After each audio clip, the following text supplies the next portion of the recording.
Hello again, everyone, and welcome back to Reddit Aliens. I'm John, and as always, thank you so much for being here. A good topic? Let's do it.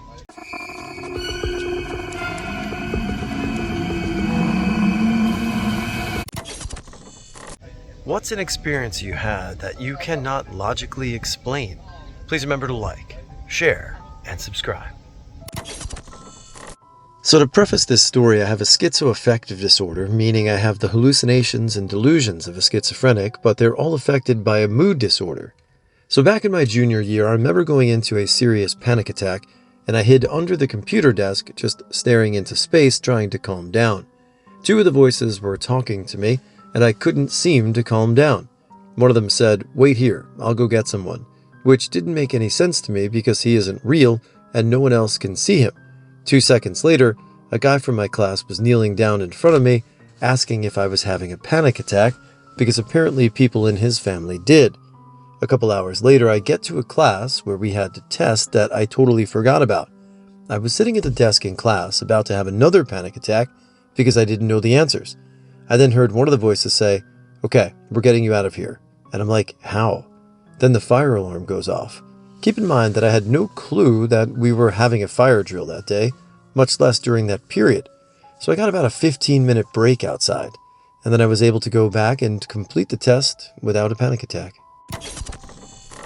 When I was 20, I saw an iridologist whose cure for every problem was several bottles of mysterious herbs and supplements from his shelves. Looking into my irises, he somehow managed to identify several injuries I had, including a healed knee injury from martial arts and the fact that I had never scraped my arm that morning. I was wearing a sweater that I wasn't wearing when I scraped my arm, so he couldn't see it. And it didn't really hurt, so it's not like I was babying it. Same with the knee. It healed, and there was no sign of it in my gait. He wasn't cold reading. He didn't toss out a bunch of diagnoses and a few hits. He didn't say much, but what he did say was pretty accurate.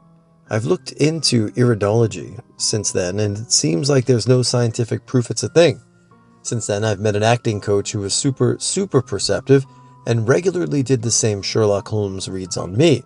So maybe he was just a super perceptive guy. I don't know. This one experience is going to bother me for the rest of my life. I lived in an old apartment in downtown near Portland, Oregon. The building was built around 1920. Anyway, I had a Monday morning off work and decided to do laundry. It was a quiet morning. The thing that stinks about these old buildings is usually the coin-op laundry in the basement. I gathered my bed sheets and a large blanket.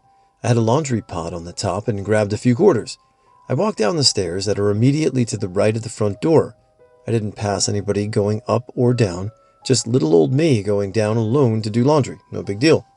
I get to the basement, and I put my bed sheets in the washer, realizing my large blanket wouldn't fit. It's okay. One load of sheets, one washed by itself with the blanket. I was putting in the quarters one by one and realized I was short by 1 quarter. I walked immediately up the stairs again. I didn't pass anyone, and there's only one entrance into the basement. I grabbed a quarter in my living room and went right back downstairs. I came back down to the basement, and my large duvet blanket wasn't on the floor anymore in front of the washer where I left it. It was folded perfectly on a folding table across the basement on the other side. This was far away. Not immediately next to the washer, across the entire basement. This was a heavy-ass blanket. That would take enough time for me to walk in on someone attempting to fold it, since my apartment door was right outside this basement. No one came down there. I would have passed them. After this, I learned my apartment was extremely haunted, but just seeing stuff happened, like walking shadows, etc. Not actual physical objects moving around. I know 10,000% that that was not normal, and I have zero way to explain it to this day. And yes, I moved. This happened relatively recently, mid-2020, and I still have no idea what it could have been. Jump to the bottom from my mom's decent burn. I was lying down in bed because I had a nondescript headache, like a regular stuffy pressure headache, and was going to nap for a few hours. Eventually, I started feeling like I was falling forward but not upward somehow. I sleep on my back, so it was an extra weird or confusing sensation. But it legit felt like I was suspended while leaning forward over the edge, if that makes sense. After a minute or so, I felt like I was underwater and or in sleep paralysis. I couldn't move anything, but my arms and torso were slowly tensing up. I couldn't open my eyes, but I was seeing something dark blue, like those old visuals on the media player when you listen to music. Anyway, while my legs are frozen and my upper body is tensing, I could feel my arms slowly lifting straight up, not toward my head, like toward the ceiling. While my forearms are lifting, my shoulders, back, abs, and pecs are all tensing, and they all feel like they're pulling inward to my sternum. All the while, I'm completely awake and aware but can't open my eyes. I have no way to confirm it, but it felt like maybe 2 to 3 minutes of this. My breathing is getting rapid while everything is tensing, but I wasn't having a panic attack. My arms and chest started shaking, not violently, but more like a rumbling vibration. The shaking and rumbling were only for a few seconds, and then suddenly my eyes shot open. I was trying very hard to open them this whole time, in time to see my hands and forearms in the air, my fingers fully outstretched. Then in another instant, my arms dropped, my body untensed, and I could move again. Immediately after, and for the following day, I was completely exhausted and fatigued. I called my mom to tell her about it so she or I could consult some of her doctor friends. She worked in a neurologist office within a hospital, so easy access to docs. And I also went in to see my PCP the next day to get an EKG and EEG. Every doctor said it wasn't a seizure, and the heart and brain stuff came back normal. The best answer I could get was, it's probably nothing to worry about if it doesn't happen again. And the burn I promised? After all the doctors came up with bupkis, I was talking to my mom about it again, and she said maybe you were getting abducted by aliens, and they gave up because they couldn't lift you. Preface. My daughter was about 2.5 when this happened, and her room shares a wall with my wife's room. One night I woke up to hear my daughter giggling and talking. It's not unusual for little kids to chat with themselves, so I initially brushed it off. But my attention was brought back to the chatter when I noticed my daughter was definitely having a conversation of some kind. She would ask a question, X, what's your name? And also seemed to be replying, example, I like Susie, I like blue, etc.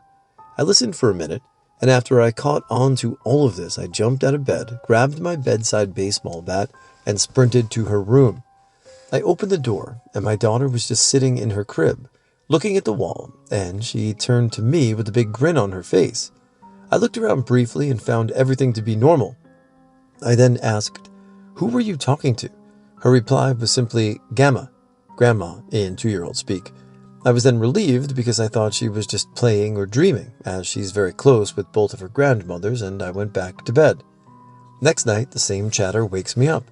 I told my wife what had happened the previous evening, and she asked me to wake her up if the nighttime conversation happened again. So I wake my wife up and we both listen. The same question and answer giggling session is happening. My wife gets weirded out, and we both go into our daughter's room. Again, she is sitting in her crib, smiling, giggling, and very much awake. My wife asks our daughter who she is taking, and the reply is the same, Gamma. My wife replies, Grandma X and Grandma Y are at their house sleeping, to which my daughter replies, No, Daddy Gamma. I then laughed and said, Daddy's Gamma isn't here anymore, because my grandmother had passed away 5 years ago at this point. My daughter then replied, No, she's here, and pointed at the rocking chair in the corner of the room, and I said, Is she still here? And my daughter's reply was, No, she goes. My wife and I looked at each other wide-eyed, so I went downstairs and dug out a picture of my grandmother out of a drawer. I showed the picture to my daughter, and she squealed happily, pointed at the picture and said, That's your Gamma, Dad. Your Gamma likes ducks, quack quack. I was legitimately freaked out at this point. My grandmother really liked ducks. She fed a huge flock of them every winter and had duck-themed art everywhere in her home. We also don't have any pictures of anyone in our home other than a few of our kids and a few from our wedding day. So my daughter wouldn't have seen a picture of my grandmother regularly and just been dreaming. I think I would have chalked this up to her imagination somehow, but the duck thing is what threw us for a loop. I cannot think of any reason why my 2-year-old daughter would have known that specific detail of my grandmother's life. I also adamantly do not believe in any kind of afterlife, let alone ghosts, apparitions, or spirits.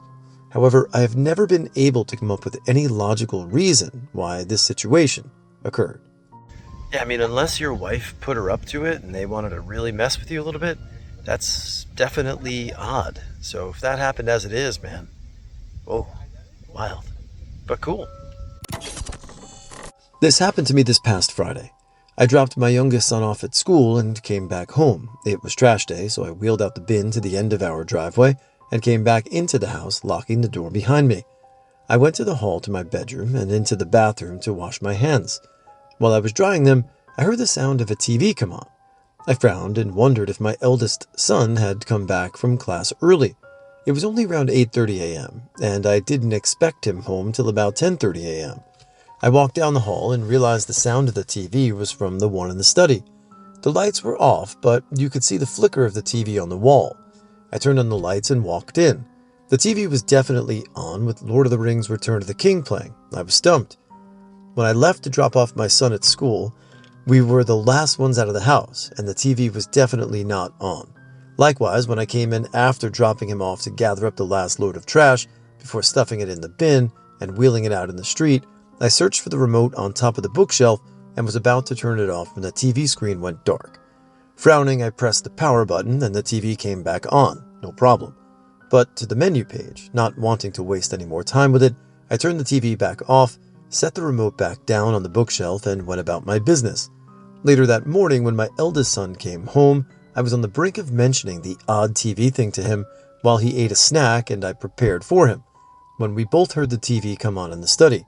He was sitting at the kitchen island and I was opposite him, putting things away, and we both just froze and looked in the direction of the study. He laughed a little. "What the heck?" "Yeah," I replied. "Happened earlier today to me too. It's glitching out, I guess." So at least I wasn't alone when it happened. I hear things in my house. One late night, 3 a.m., I was in the kitchen and I heard a cell phone buzz like a vibrating phone. It sounded like it was coming from underneath the floor. I only have one cell phone in my house and it wasn't mine. My cell was in my room at the other end of the house, and even I have music on, I can't hear it from the kitchen. I've heard a man and a woman talking, whispering loudly. I've heard noises under my house. I smelled a man's cologne one day and a brutal man's body odor a few days later. I knocked on the side of my house and heard a man sneeze the other night. And I came home to find my kitchen window open. I don't ever open it, ever. I went into my bathroom and found dark pubic hair on my toilet seat, not the first time, and I don't have pubic hair. I called the cops, and they said there isn't anything they can do, so just check underneath the house to see if anyone is living there. I checked, and nope, but I haven't checked my attic. I feel sick about going up there. I'll do it in the next few days. If someone is up there, they won't get far unless they made friends with the dog when I was out. My dog is very protective, has barked really late at night, and has woken me up. By the time I get clothes on and run around the house trying to see what he's barking at, whatever it is, it's gone. I drove to Tennessee and possibly time traveled by accident. For this story, you need an understanding of Atlanta. Skip ahead if you're good. Atlanta can be best summarized by thinking of Bypass Road 285 as the border of a clock face. I lived in Sandy Springs, just outside the 11-12 position. At the time, my roommate and I were working at the Georgia Renaissance Festival, well south of the 7 position.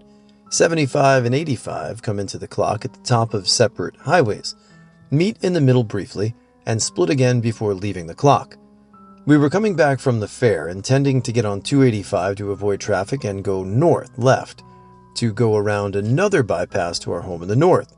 However, monster traffic following a major accident in that direction had other ideas, so we decided to go east, right, connect with 85 and take it north to cut through the city. If we followed 85 to where it connected with 75, we could take it to 285 and get back onto our desired route a little to the west of home. As we were passing the Capitol building, we called our roommates to tell them about the traffic, our plan, and not to hold dinner. We noted the time was 6:45 p.m.-ish. As 85 and 75 came together, traffic opened up again and we were on our way. After about 10 minutes, I looked out the window and noticed some pretty serious-looking swamps.